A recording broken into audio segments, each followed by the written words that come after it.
I am the Tofu Golem. Please enjoy the video. You open the Google Calendar app and sign in immediately with the Google account you use for events. Once signed in, make sure sync is enabled so events appear across devices. This avoids duplicates or missing entries. You'll grant calendar and notification permissions, so reminders and invites work without interruption. After permissions, tap the plus button to begin adding events. That first action starts the practical flow and confirms sync is functioning.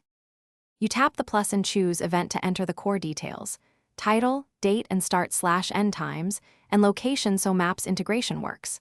Once done, add guests to share and set notifications to remind you at useful intervals. This ensures you get timely alerts. Make use of description for agendas or links and pick a calendar color to visually separate commitments. If recurring, set repeat rules so you don't recreate identical events repeatedly. You save the event and then confirm it's synced to the web version or another device to ensure cross-device consistency.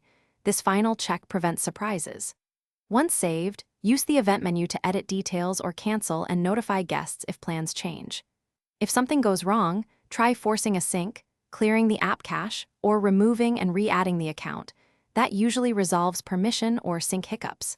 Make sure notifications remain allowed so you receive reminders. Thanks for watching. Consider subscribing if we helped you today.